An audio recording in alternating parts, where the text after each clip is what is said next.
Okay, good evening, everyone. Thank you for taking the time out of your day to come learn about 1031 exchanges with us. My name is Tyler Dagler. I work here at Marshall Reddick, and on the line we have Dino Champagne, who's our 1031 specialist. Got a lot of good information for you guys this evening. We're going to talk about what a 1031 is. We're going to go through the process. We're going to go over some examples. We do not have a live Q&A this evening, so if anyone has any questions whatsoever, please feel free to enter them in the chat box, and we will get those answers back to you right away.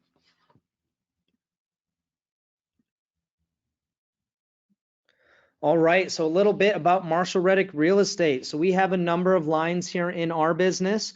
We are a real estate brokerage, so we do everything from homes that people are moving in and moving out to multifamily investing, large commercial deals. We are also a private money lender. So our clients that are doing fix and flips, that need private money for bridge loans to get through different deals, we do offer those services here as well.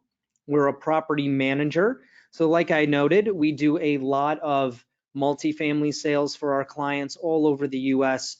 9 times out of 10, they end up hiring us to property manage those properties for them as well. And we manage currently about 2,000 properties. And we also have an investment fund.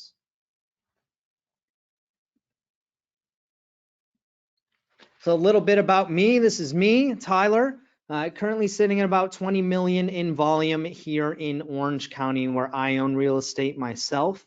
I went to Clarkson and got my degree in financial analytics, and I just recently finished the negotiation mastery program at Harvard here last spring. And again, I am a licensed California realtor here as well. Here's just an overview of our markets. As you can see, we're spread out across the country here. We work and identify in certain markets that make sense for our investors. There's a number of places you can buy investment property throughout this country. However, there are certain markets that make more sense, whether we're talking about landlord friendliness, taxes, returns on your investments, so on and so forth. These are the markets that we've identified as the best in markets for our investors, and that's why you will find us in those markets. And again, just to kind of hit on what I just said, these are numerous metrics that we use in order to identify which markets make most sense for our investors. Everything from the job markets to economic diversity, housing affordability, again, landlord friendly or not, education, so on and so forth. We make sure to spend a lot of time in doing a lot of data analytics to make sure that we are helping our investors invest in the right markets. So without further ado, now that I've given you guys just a little intro on who we are, I'm going to hand it over to Dino, and Dino's going to dive into what we all came here to learn about this evening, the 1031 exchange. And on just a personal note, Dino is an absolutely awesome lady. I've worked with her on a number of projects, and she always leaves a smile on my face, and she's highly, highly intelligent, educated in this process. There's no one else I'd rather personally be working with when it comes to 1031s. And so I'm really excited to help make that introduction for you guys out there this evening. Dino, take it away, and thank you so much. Well, Tyler, thank you so much. You didn't set the bar too high for me. Anyway, good evening, everyone. Glad to have you here so we can talk about my favorite 4 numbers, 1031, better known as 1031s. First of all, let me give you a little background on my experience in the industry and who we are as a company. I am a vice president and division manager for asset preservation. I have been with the company for 20 years. I was a commercial broker. Prior to that, I was a banker. So I always laugh and say I started when I was 2. That's not true, but it always sounds good. Asset preservation is a national 1031 qualified intermediary. As a company, we have facilitated over 200,000 exchanges nationwide. This is all we do. This is our skinny lane in the highway. We are a subsidiary of Stewart Title as our parent company. So we have deep pockets behind us, and we have a lot of experience with over 200,000 exchanges nationwide. Okay, so let's kind of dive into what I'm going to discuss on this webinar. First, we're going to talk about capital gain taxes and other taxes associated with investment real estate. I'm going to go over like-kind property. We're going to talk about the items, the exchange equation, so what you have to meet in order to defer the tax. I'm going to take you through the process, the identification rules. I'm going to go through the highlights of the exchange, other miscellaneous issues that we're seeing in the exchanges. And as Tyler said, we're not going to have an open forum for question and answers, but you can reach out and then he will address the questions that you write down. Okay, so let's talk about the capital gains. Well, first of all, I want to bring back that the last time I believe I did a seminar with the Marshall Reddick group was that we had the Biden tax proposal, and 1031s were definitely on the table for either elimination initially and or being capped. Fortunately, we have been taken out of the topic, and so 1031s are going to continue. As a part of the tax code, we've been around for over 100 years, so we're glad that we're starting the new century with staying alive and well. Also, there was proposals about the possibility of increases in capital gain tax rates. That hasn't happened yet. But both items, whether 1031s or increasing capital gain rate, while we're safe for the moment, it's something that can always come up. So just be keeping an eye on what's going on in Washington and see how these things may be impacted later on, either down the year or in future years to come. But right now, we're fortunate and we still have the same capital gain rates. The capital gain rate right now is 15% or 20%. Now, the 20% triggers when a taxpayer that is single and their income is more than $459,751 and above, they're going to be subject to the 20%. For a married couple filing joint, their income, if it's more than $517,201 and above, 20%. Every year there's a cost of living that kicks up, so this number changes every year. So right now, any incomes that are above those numbers of 459,751, single filers, 517,201 joint, they're going to be subject to 20%. Now, there's also another tax that comes in when they're selling investment real estate, and that's called the net investment income tax. Now, that tax rate is 3.8%.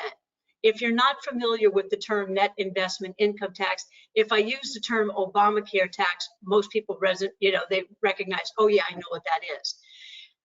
An investor could be subject to an additional 3.8% if their income is more than $200,000 if they're a single filer, and $250,000 if they are a married couple filing joint.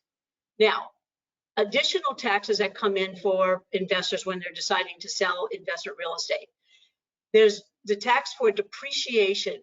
When you're operating a property, you're depreciating the property as you're operating it. So therefore, what you're doing is you're lowering your real estate taxable income. So when an investor goes to sell their property, they're going to be subject to a recapture tax. That recapture tax rate is 25%. Then after the 25% is taken out, then you come into the capital gain rates. So there's a recapture tax, there's the capital gain rate, either 15 or 20%, the possibility of the net investment income tax at 3.8%. So as you can see, at the federal level, there are 3 potential tax rates that an investor can be faced with. Then there is the state. Now, we're in California right now. That's where I am. That's where Tyler is. But California tax rates are 9.3 to as high as 13.3. And there are states that have 0 state income tax, such as Texas, Florida, to name a couple. And then other states may have smaller tax rates. So state taxes are also another component of the taxes an investor may be facing when they're selling investment property. So just to kind of drive the point home as to why a 1031 is a really positive tool for investors that want to continue investing and growing their portfolio. Think of if you're an investor and you've held a property for a long period of time and then now you're selling it. And let's just say that the gain on the sale of that property is around $720,000. The tax liability, if you're a California resident, on something of that size between federal and state would be somewhere around $255,000. So when you're selling your property and the cash coming out of the sale, if you have to pay, say, $255,000 in taxes, that's less money that you have to go off and buy additional real estate. So we have the 1031, which we like to call the power of exchange, because it allows the investor to defer the tax on the sale of that property and use the money that they would have had to pay taxes on to go buy more property. So let's talk about the pros and cons of doing an exchange. Well, the biggest advantage is what I just described. You're deferring the tax. You defer the recapture tax, you defer federal tax, state taxes. Now you're going to have to check in certain states. They may have a little nuance to that, but California complies. You can get to defer the net investment income tax. So you are deferring the tax. Notice I am not using the word free. A 1031 is a tax deferred program, not a tax free program. Another advantage to doing 1031s is you get to build your wealth as an investor. So I am preserving my equity. What do I mean by that? Like I described a few minutes ago, if I have to pay the taxes, that's eating into my equity to go buy more property.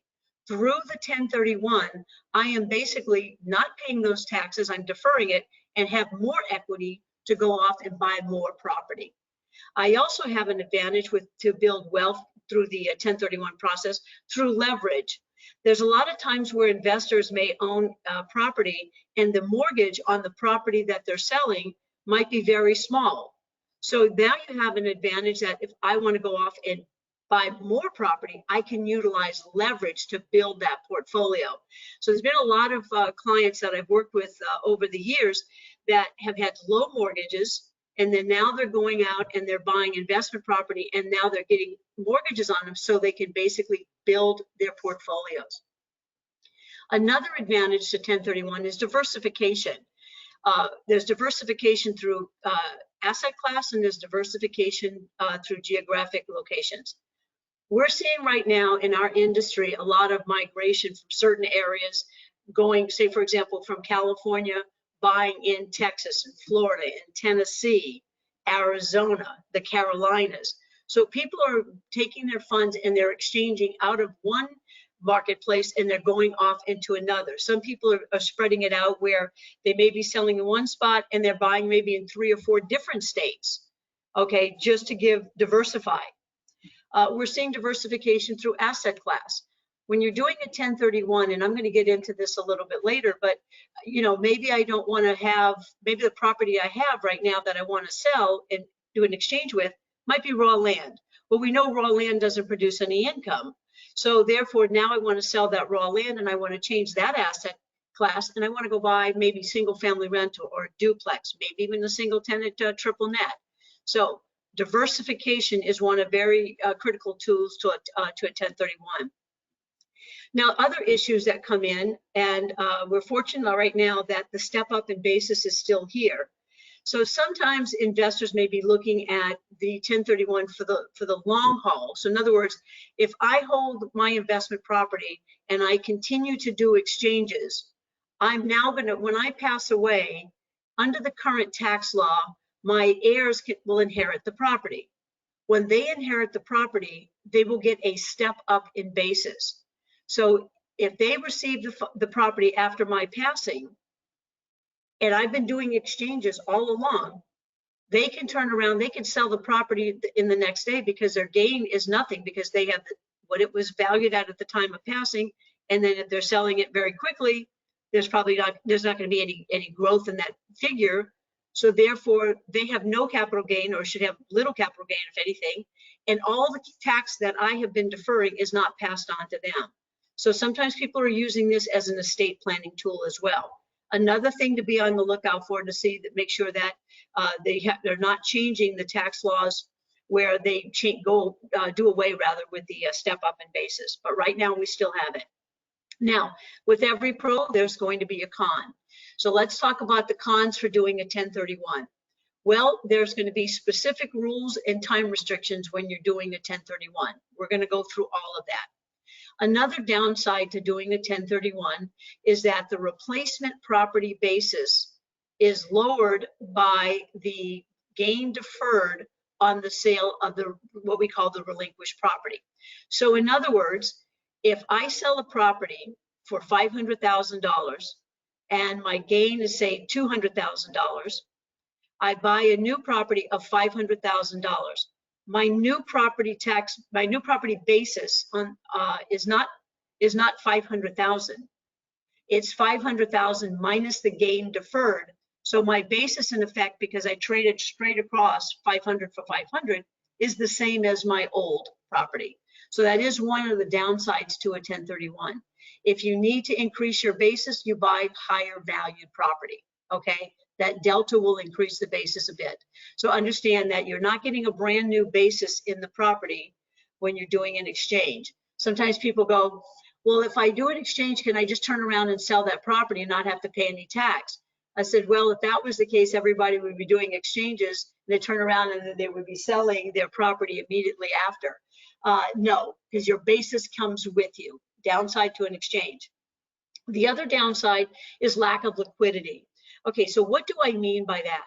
Well, when you're doing a 1031, all the proceeds that you have coming out of the property have to be used to purchase replacement property. You can buy multiple properties with it, not a problem. But any cash I take as an investor, I will pay tax on that cash. So therefore, I don't get to keep any cash without having a tax consequence. You cannot recognize any losses. If you do an exchange and you haven't consulted your tax advisor, you may have lost an opportunity, because if you have some lost carryovers, those lost carryovers could maybe offset some of the gain. I always tell folks when I'm talking to them about an exchange, make sure that you're talking to your tax advisor prior to making the decision about doing an exchange to determine, do you as an investor actually need to do an exchange based on your circumstances, okay? So if you have losses, you do an exchange, you're not going to be able to recognize them on that transaction. Possible risk for higher taxes, that's probably pretty much a given, okay? We've sort of dodged a bullet so far, but that doesn't mean that's going to be that way in the near future. And like I said before, it's tax deferred, it is not tax free, all right? So those are the pros and cons of doing a 1031. Now, when I told you about those rules and restrictions, so let's kind of go over the 4 basic requirements that you need to do an exchange to comply with the Treasury regulations. Sometimes people like to use the term, well, 1031s are a tax loophole. Well, it's part of the tax code. So if you're complying with it, I don't see how it's a loophole. You're just utilizing the tax code that's been in place. All right, so let's talk about the 4 basic requirements. The first requirement is going to be the property that you're doing an exchange with must be property that you held for trade or business or for investment. So a 1031 is not about selling your primary residence, okay? So if it's your primary residence, it's not a 1031. So it has to be real property that's been held for trade or business or for investment. The next requirement is going to be the, hang on a second, there's a thing popping up there, is going to be, oh, not advancing.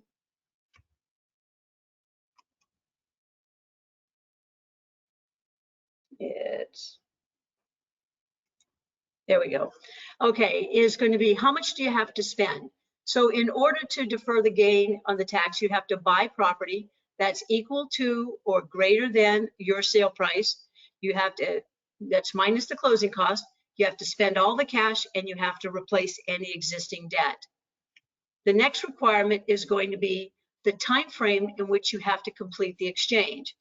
The government doesn't give you forever, so you have to complete your exchange within 180 calendar days from the date of the sale closing.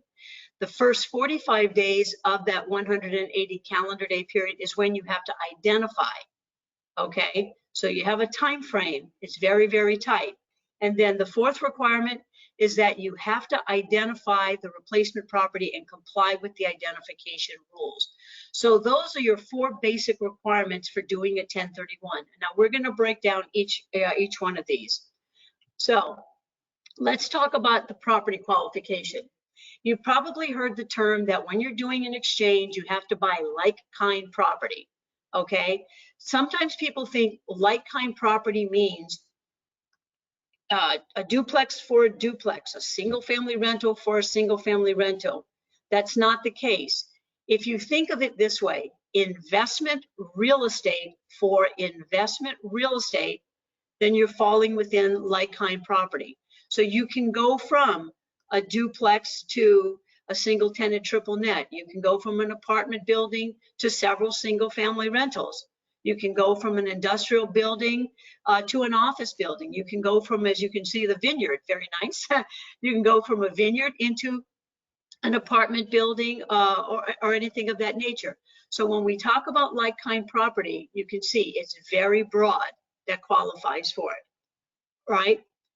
Okay, so now let's go into the next step, the exchange equation, because that's what we call where you have to meet the criteria for spending all of the cash and replacing any existing debt.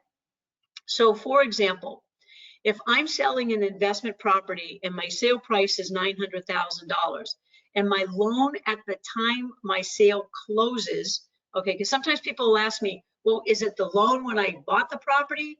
No, it's the loan at the time it closes, okay? So whatever your loan value is at the time that the sale closes, that's the debt that you're gonna have to replace. So in this example, if my sale price is $900,000, my debt is $300,000, I'm gonna have some closing costs, and that's say $60,000. So the cash coming out is $540,000. I go off and I buy a replacement property for $1.2 million. So in this example here, you can see how, as an investor, I'm using leverage because I'm buying higher than what I sold for. So I get a new loan of $660,000. I put the $540,000 in cash down on the new property. Now I have no boot because I've spent all the money and I bought higher than what I sold for, and I replaced the debt. Now, when you hear the term boot in a 1031, all that word means is taxable. And all it means is taxable. Now, sometimes people wonder, if I don't spend all of the cash or if I don't replace all of the debt, is my total exchange blown up? And the answer to that is no. You can do a partial exchange. So here's an example of a partial exchange. I sell the property for $900,000. I'm going to buy the replacement property for only $700,000. My loan on my sale is $300,000. My mortgage on my new property is $300,000. I had $540,000 in equity. I only put down $400,000. So now I have boot of $140,000. That's the portion that I will pay tax on. Now, let me talk a little bit about partial exchanges and boot.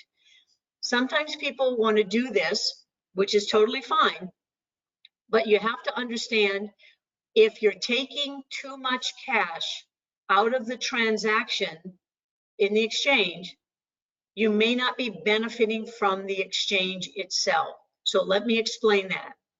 In this example where I'm showing you that I have boot of $140,000, if the gain on the sale of my property, which is determined by my sale price minus my closing costs minus my adjusted basis, if the gain on the sale of the property was $100,000, I would not be benefiting from the exchange because I would be paying tax to the amount of gain on the boot, which is $140,000. So I would pay tax on the $100,000 like nothing happened. However, if my gain on the sale of the property is $300,000, I'm still protecting tax on $160,000, even though I'm doing a partial exchange. So just understand that partial exchanges are they are an option. You just want to make sure that when you're considering something like this, you're looking at all the numbers. So what I like to tell people when they have these situations, make sure you talk to your tax person to find out, if you want to do a partial exchange, to find out exactly what the gain dollar amount is. So that way, when you know how much you want to try to keep out of an exchange, you'll know whether you're benefiting from the exchange or not. Okay. Now, let's talk about closing costs, because there are certain costs that are considered acceptable exchange expenses, and there's some that are not. has to be one of the more challenging parts to an exchange for people to kind of wrap their minds around. So here are expenses that are considered a part of the sale: real estate commissions, the title insurance premiums, the escrow fees, closing fees, or attorney closing fees, any legal fees associated with the transfer of the property, transfer tax, notary fees, recording fees, qualified intermediary fees. Those are some of the acceptable exchange expenses, because that's a cost of actually transferring the property through the sale. There are some costs of the transaction that do not qualify as closing costs and would be subject to tax. Prorated rents and security deposits. Now, I don't see this very often when somebody's selling a single family rental. Most of the time when people are buying single family rentals, the people buying it are ones moving into the property. So the tenant's usually not staying. But if you have an apartment building or a shopping center, an office building or an industrial building, you know, there's going to be prorated rents because you're selling the building and the tenant's still with it. So prorated rents and security deposits are a cost of operating the property, not a cost of transferring it. So if you're in a situation where there's prorated rents and security deposits, those items should be brought in, so therefore it doesn't create a boot issue. Here's an example. Say I'm selling a fourplex and the prorated rents and security deposits run, say, maybe $15,000.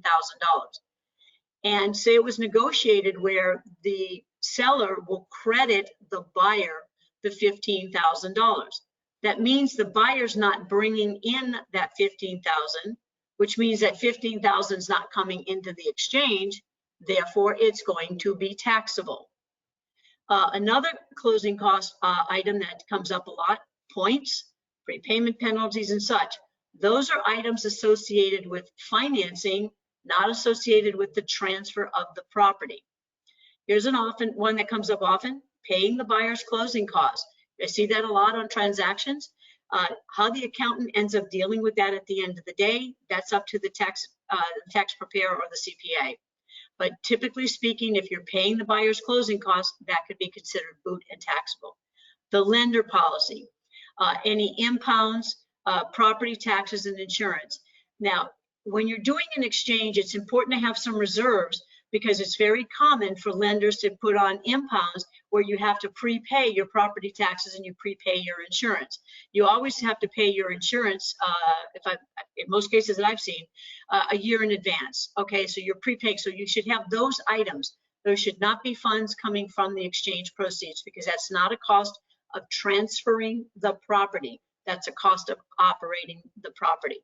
Sometimes a topic comes up about, well, what about all the, can I get my money back from all the repairs and such that I had to make to get the property ready? If you get any money back, you will be taxed to the amount of gain on that. Maybe your accountant can offset that, I don't know, but just be advised of that. I always think it's a great idea that when you're dealing with the 1031 and you're in escrow with your sale and or your purchase, that your accountant or your tax advisor is reviewing those closing statements, okay? That way they can take a look at it and they can advise you through the process.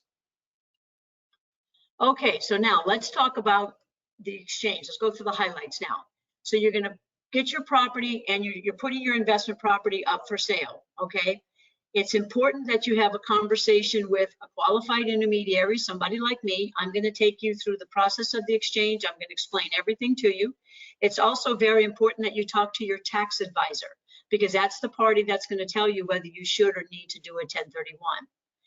When you get in contract, the contract does have to be assignable to the qualified intermediary, because our role, we take assignment to the contract, because technically we become the seller of your sale property, also known as a relinquished property, and we become the buyer of your replacement property. Okay, our documents are the linchpin that keeps the exchange and keeps you in compliance with the 1031 code. So there's language that gets put in there. Some contracts already have it boilerplated in there. It's not that complicated. It's basically that you have an intent to do a 1031 tax deferred exchange. The exchange documents have to be prepared prior to the closing of the sale. I cringe when I get a call, somebody says, well, I just closed and now I'm ready to set up the exchange. Once you have closed escrow, there is no way that you can do an exchange, because now you either have actual and or constructive receipt. You are the seller. When you're doing an exchange, the qualified intermediary is the seller. So be advised that when you're doing a 1031, the exchange needs to be set up. The exchange documents must be prepared and executed prior to the closing of the sale. The other highlight to the exchange is you have to identify within the 45 days, and you have to complete the exchange by the 180th calendar day. So those are the major highlights. Now, let me take you through the process. You now have a buyer for your property. You get under contract, you open escrow. That's when my role as a qualified intermediary officially begins. At that point, I would be having communication with whoever's handling your closing. If it's in an escrow state, it would be with an escrow officer. If it's in another state, it might be with an attorney. So the different variations of who's handling the closings throughout the country. So I am in communication with whoever's handling your closing. I would be requesting a copy of the contract, either a copy of the current deed and or a title commitment. I'm looking for that as a qualified intermediary. I'm looking to see who is the owner of the real estate. All right. Does the title match how you have your contracts? Is everybody signing? I know that sounds silly, but I have to tell you, I would say that probably 30%, the title and the contracts may not be in compliance, okay? So very important to make sure that you're checking all of that stuff even before you get into escrow. Make sure your title is accurate, and also make sure your tax reporting is accurate to your title. Now, we prepare the exchange documents, you sign them, the buyer brings in their funds, then the deed to the property goes directly to the buyer. So when you're doing an exchange, there's really no issue to the buyer, because that doesn't impact them at all, okay? They're gonna get the deed as though we were not there. When it closes, then the funds are gonna be coming to the qualified intermediary, me, for example. The date of the closing is when the time frame for the exchange is going to officially begin. So this is when the 45 and 180 calendar days start. Both, as you can see, both of them start at the same time.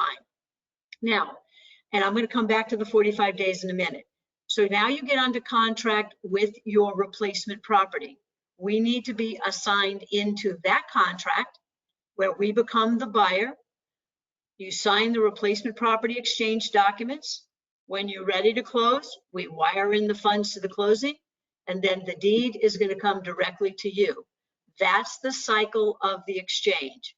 So just to recap, my role starts when you open escrow. We can prepare our exchange documents. The exchange documents must be signed prior to closing. And you hear me emphasizing must be signed.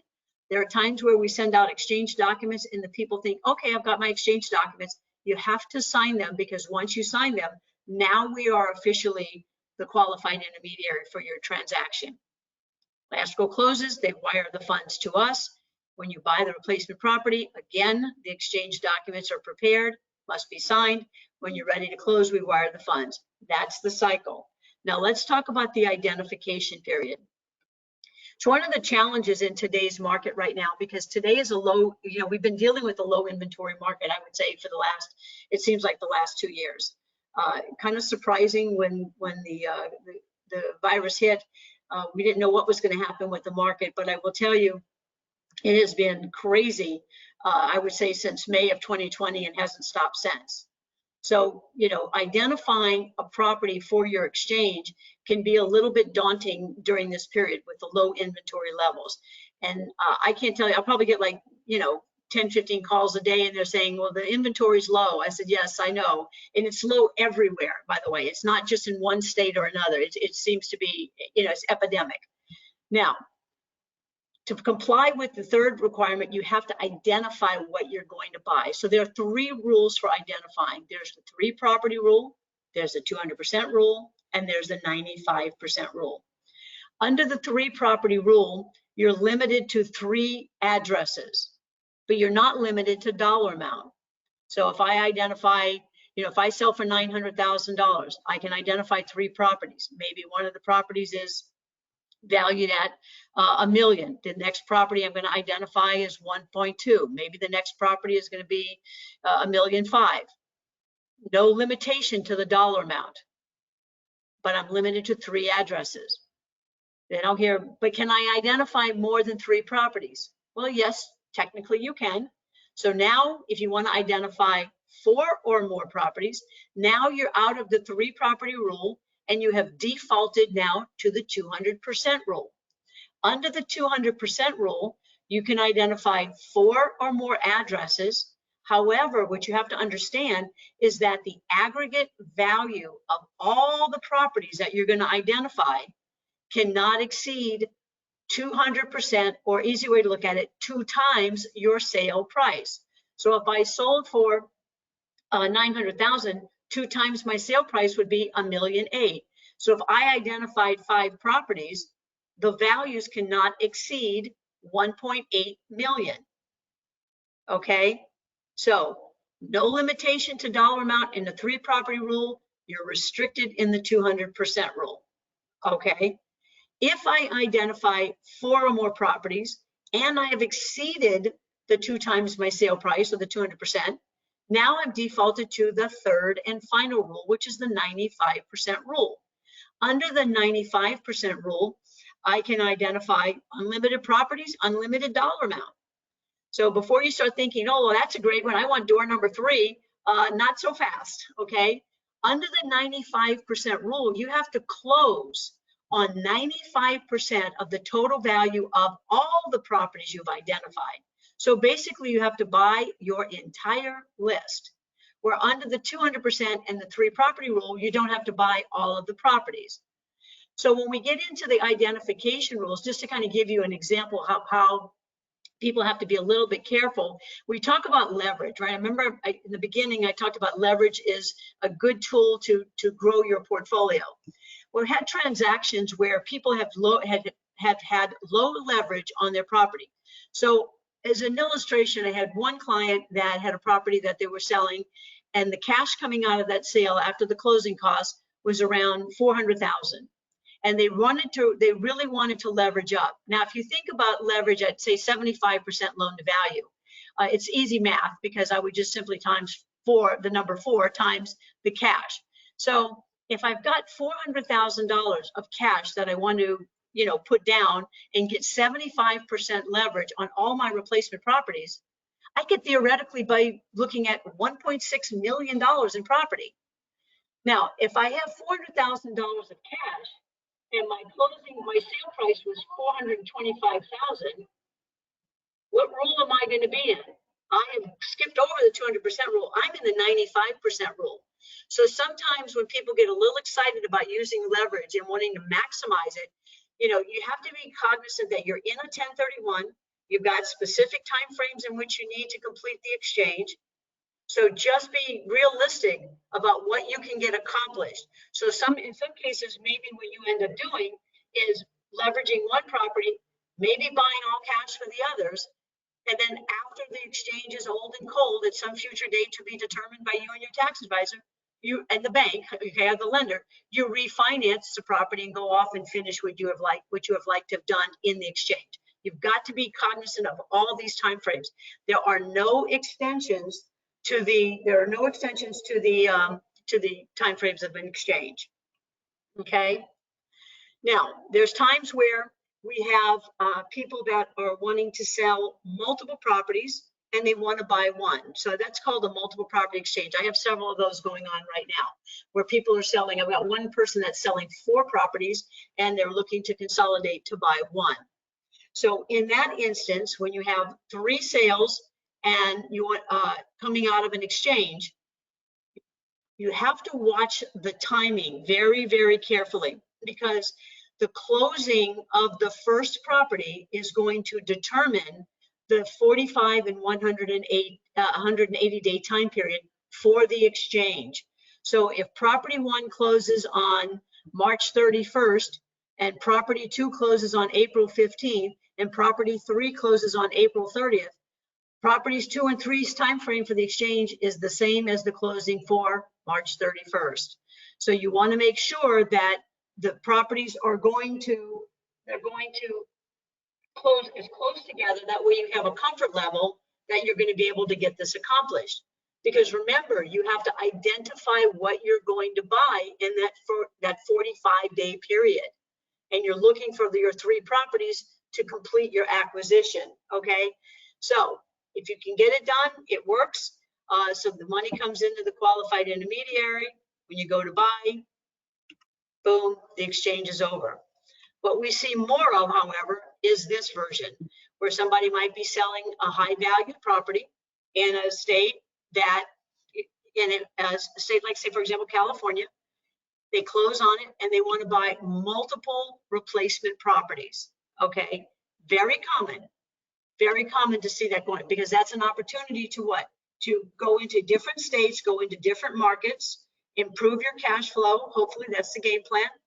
And then make sure that, you know, that you're going to finish all your purchases by the 180th day. Now, I'm going to go over a couple of scenarios a little bit later, but this is what we see more of, where people are selling one property and buying multiple replacement properties. You have to complete that exchange by the 180th calendar day. Now, what's interesting is people go, do I have to put equal down payment on all these properties? It's up to you as the investor to determine how you want to, you know, deploy your cash. Maybe you put more down on one property, less down on another. It's up to you how you spread it around. The goal is that when you're finishing your exchange, the aggregate values of all these properties you're purchasing equal what you need to meet the exchange equation, okay? So just be aware how you divide your money to put down, how you get your loans, totally up to you. The goal is to make sure that when you're finished with it, the aggregate values of all the properties you've acquired are either equal to or higher than your sale price, and you've spent all the cash and replaced the debt. Okay, so let's go over a couple of items here. Low inventory kind of addressed that issue. How do you overcome that in an exchange? What happens in those situations is when you get your property under contract, you know, that's probably a good time to start determining where you're going to look. So you reach out to Tyler and you go, okay, what markets are available? Let me know what the inventory levels look like. You're making these plans in advance. You can get under contract with the replacement property before you have closed on your sale. What you have to be very careful of is that your purchase closing date is going to come after your sale closing date. So you have to make sure sale closes first. You can close on your purchase anytime after that. Another item that we're seeing right now is people are going into new construction. I'm just going to say be very, very careful going into new construction right now. Regrettably, I have seen at least 3 or 4 exchanges fail because the construction has not been able to be completed by the time the 180th day has come, because there have been a lot of delays in new construction with materials and shortages of contractors and such. So those are real issues in a 1031. If you're going to get into new construction, you're going to have to try to figure out your timing. Again, you can get under contract with the property. Maybe you figure out if the builder says it's going to take me 6 months to build, then you now time when you're going to sell your relinquished property. These are all market condition driven, but be very careful going into new construction. Another item that's important to understand about a 1031 is going to be who's doing the exchange. There's a lot of times where there are going to be people that don't pay attention to the title. So in other words, if you were a single person and you acquired the property and subsequently you got married, you never bothered to change the title. Now you're going to sell the property and your spouse isn't on title. These are issues that have to be dealt with prior to the listing, I would say, just to make sure you've got everything matching. Because when you're doing an exchange, understand the same taxpayer selling must be the same taxpayer purchasing. There are instances where husband and wives have formed an LLC. The LLC is treated as a partnership. So they're selling out in their LLC as a partnership.